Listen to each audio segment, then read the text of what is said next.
Namaskar. There is Professor Mashilkar, dignitaries on the dais, friends. One advantage of speaking last. Most points which you thought of, and more than that, would have already been covered. So you could escape by saying that, all of it has been said. There is also the disadvantage that speaking last means that you have to invent something new. I am not, of course, whatever I am going to say is not an invention. Please don't treat it that way. It's the truth. It was rightly mentioned that MIT has done some wonderful initiatives in the last decade. Conceived by Professor Rahul Karan, blessed by Professor Vishwanath Karan. All the three initiatives in the last decade have been really far-reaching.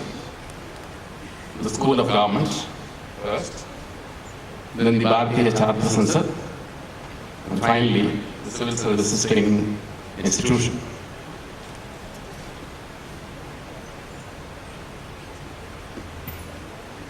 Of course, the credit for the vision and getting it implemented goes to Professor Rahul Karan and his team. I see, with this kind of vision, I see a day when MIT-SOG will be renamed. And I'm quite sure it will be renamed as the MIT. There's only one MIT which everybody talks of these days. But this will be the MIT and from India.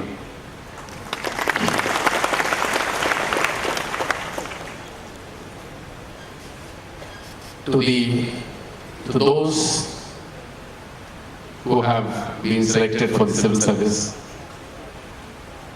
this year, based on 2013 examinations, my congratulations, my best wishes for an eventful service ahead. But there are a few words of caution. For those who are aspirants, I would like to wish them best luck. But there are a few words of caution I would like to mention.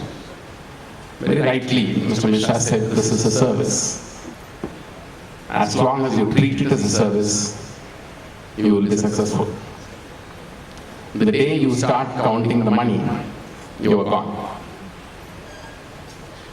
It's unfortunate that in the last few years, we have seen more cases of corrupt government servants.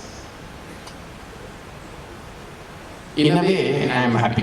I am happy in the sense that it's coming into the prominence. As long as a few corrupt people are identified and shown, whether in the TV or in the newspapers, it is still a good augury. It's still a good augury that the rest at least are not corrupt. But the day they start praising, the newspapers praise an honest officer, which means the rest of them are gone. So try and be part of the crowd that is not in the news lines now. Sometimes when people ask me, I say a little facetiously that when they ask me, saying, how when you were in service now, what do you think of corruption in service?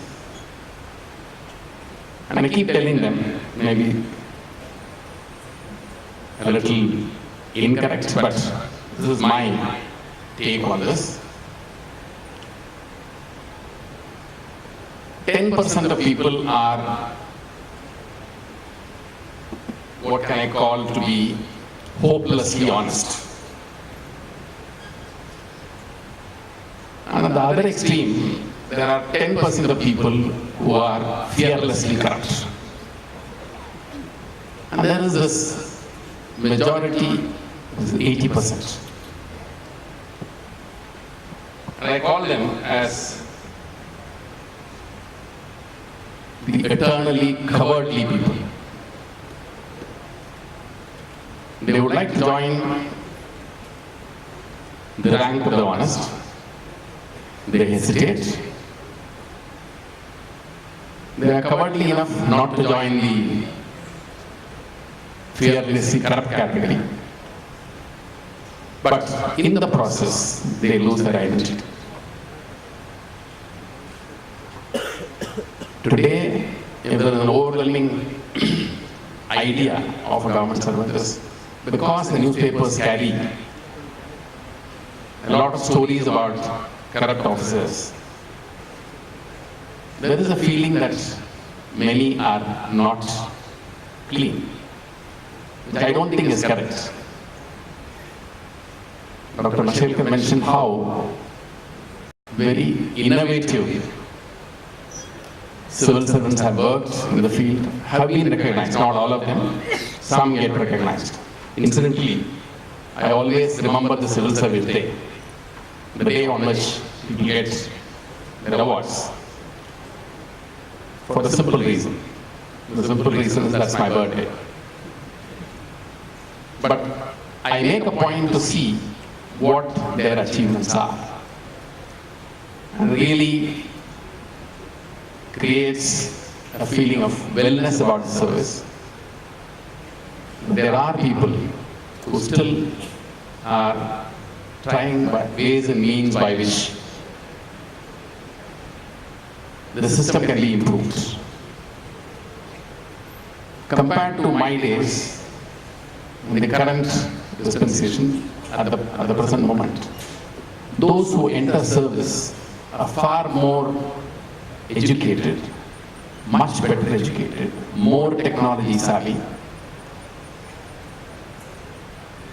And I'm reasonably certain more of them want to do something positive. So there is no dearth of talent, there is no dearth of commitment. But the only problem is that the commitment of the first day should last until the last day. And that's in your hands. The entire Bhagavad Gita, what the sloka I value most. Each person has his own choice. The sloka I value most is Uddharet Atmanat Atmanam Natmanam Avasare Atmaiva hi Atmano Bandhu Atmaiva hi Ripura Atmana.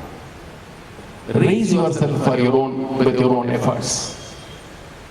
Never discount yourself or your ability, because you yourself are your friend and you yourself can be your worst enemy. So unless you make up your mind to do something very positive, you will not be able to achieve. And I am quite sure all of you who achieved the first distinction of getting into the service will like to achieve over the next 30, 35 years of your service something more permanent. It's thanks to these initiatives. Look at, and Dr. Mashelkar rightly mentioned about technology. All of you people are far more technology savvy than my generation. Only one instance will suffice.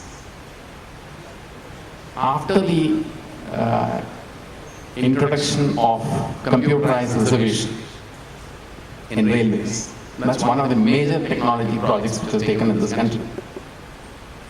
The ease of doing business in railways, getting your tickets, became extremely simple. Application of technology. There are many ways by which you can apply technology. You can apply technology to make things easier. There are, in the first few years, you will have the excellent chance of being close to the field. Make use of that without fail.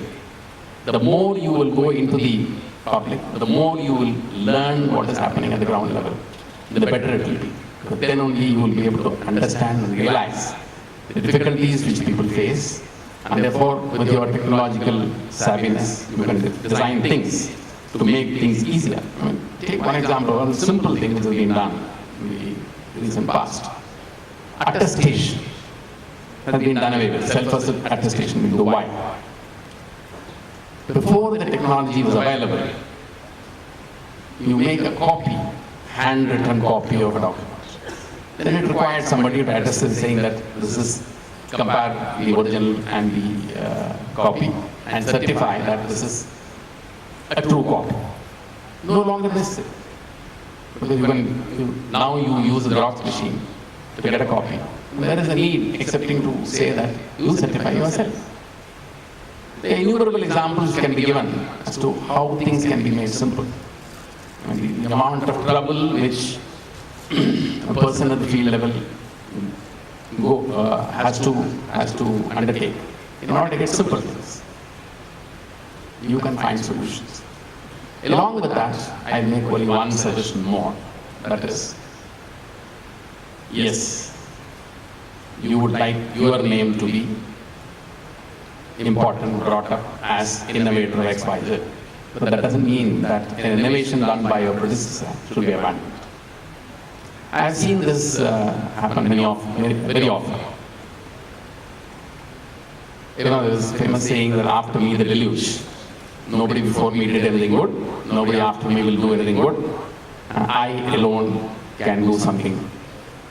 Abandon that. If there is something which has been done good by your predecessor, if there is something which has been done elsewhere, don't hesitate to adopt it. Don't hesitate to use it for the betterment of society. I mean, when you see year after year, many people getting civil service recognition on the 21st of April, please study them. Please see how much of it you can implement yourself. Please adopt it as quickly as possible, because then you are reaching services and you are, as Mr. Mishra rightly said, your basic work is a service. Please treat it as a service to the country. I mean, I can, if there is one thing which I would like to impress upon you, it is this. You will come across a lot of negative issues as you progress in the service. You won't be a weak-minded person to lose heart, then you can't do anything right. It stands to reason to see for you that you will be steadfast with the same application, same commitment, and same hard work which you put in to enter the service. That must be with you for the next 30 years. You may get awards, you may not get awards. But every night when you go to sleep, if you can sleep well, it means that you have done the day's duty. You have done your duty properly. That is the biggest self-satisfying moment for you. Obviously the awards will come. No, please don't doubt it. It will come on its own. But unless you satisfy the small voice within you that you have done the right thing, beyond that satisfaction, there is nothing else which can really satisfy, which can really bring satisfaction and happiness to you. So accept that as a challenge, that you will be part of that growing 10%. I may be wrong in saying there's only 10% that are honest. You can add to that list. Never be part of the 10% which is fearlessly corrupt. I am reminded when I just saw the closing stages of Mahabharata a few days ago, and some of you might have seen it. Draupadi goes to Balaram and asks him, what is the weakness in my enemy? He says, I am not here to advise you on that. Then she changes the tack. She says, what is my weakness? What is our weakness? We seem to be winning, but losing every time. What is our weakness? जो आपने बड़े से बड़ा पाप किया, वो आपका weakness. This is the reply Balaram gives, and she tells this to Arjun. Arjun then tells Duryodhana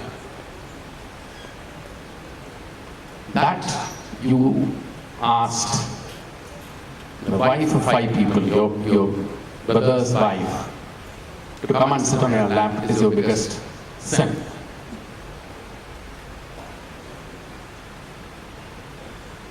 There is a lesson in this. Your smallest selfish mistake can be caught on by anybody else. That will become that weakness will be your downfall. So never ever, you have to keep on thinking. You have to keep on analyzing. You have to keep on examining your actions. Never fall prey for small weaknesses, big weaknesses. But small weaknesses will lead to big ones. So all I would wish all of you is a career where your integrity is never in question. Integrity both in terms of finances and in terms of intellectual integrity. Both are equally important.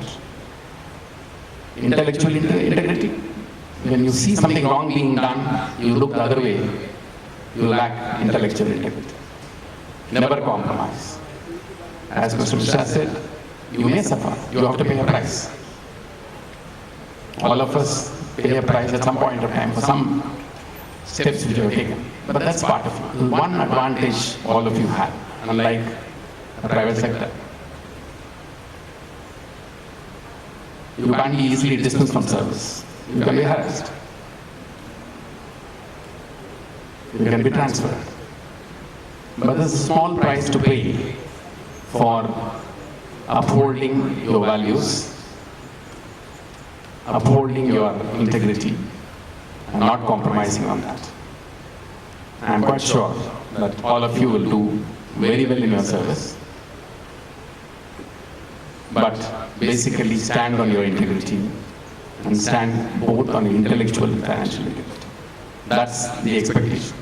You know, Mr. Rahul Karad has, by arranging this felicitation, has done a very clever thing. He has put enormous pressure under you, put you under enormous pressure. He doesn't say that, and you may not feel it, but you will feel it one day. That you have been recognized, that you have been felicitated, means that the society expects tremendous lot of good things to come from you. Otherwise, his felicitation will have no meaning, and your accepting it will have no meaning. So he has put you under a lot of pressure to perform with integrity, to perform a service in the interest of the nation. Let me wish you all a very bright future. I'm quite sure that in your time, you will do things better than what has been done in the last 6 to 7 years. Thank you.